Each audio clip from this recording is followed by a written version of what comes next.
ঋণের চিন্তায় ঘুম আসছে না। আমি এমন একটি দোয়ার কথা বলবো, এই দোয়াটি পাঠ করবেন, কিন্তু পাঠ করার আগে এই ইসমে আজম আর দুরুদ শরীফ অবশ্যই পড়বেন। তো প্রিয় ভাই, কোন দোয়া? এটা আমার কোনো বানানো আপনাকে গল্প শোনাবো না বা বানানো কোনো গল্প বলবো না। একবার আলী রাদিয়াল্লাহু তাআলা আনহুর কাছে একজন গোলাম এলো, কীর্তদাস, এসে বলছেন যে আমি ঋণে জর্জরিত, ঋণ পরিশোধ করতে পারছি না। আলী রাদিয়াল্লাহু তাআলা আনহু তাকে বললেন, আমি কি তোমাকে একটা বাক্য শিখিয়ে দিব না, যে বাক্যটি তুমি পড়লে তোমার পাহাড় সমান যদি ঋণ থাকে তবুও আল্লাহ সুবহানাহু ওয়া তাআলা পরিশোধের ব্যবস্থা করে দিবেন। আমাকে নবীজি সাল্লাল্লাহু আলাইহি সাল্লাম শিখিয়েছেন। তখন গোলাম বলল, বলেন।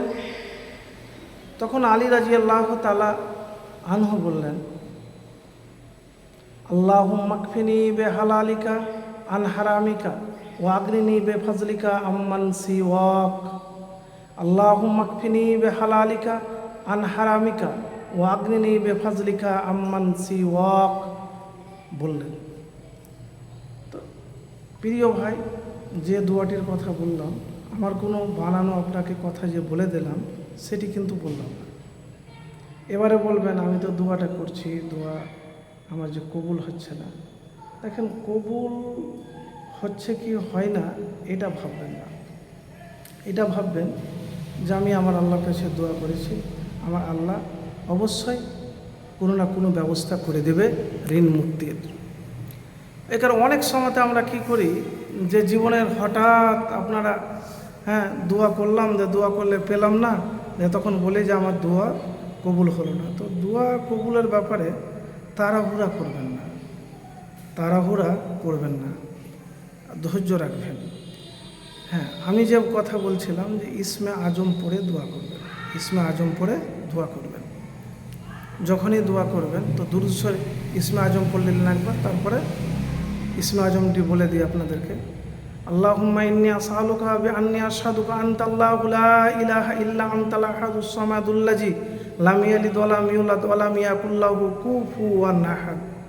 নবীজি সাল্লাল্লাহু আলাইহি সাল্লাম বলেছেন, আল্লাহর কাছে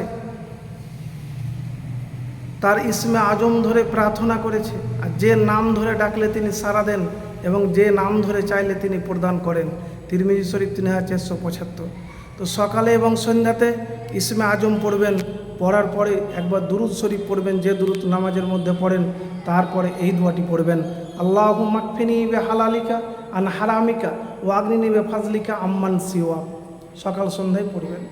কিন্তু দোয়া তখনই কবুল হবে যখন ইমানদার মুত্তাকি হতে পারবেন, সব দিক থেকে পবিত্র হতে পারবেন।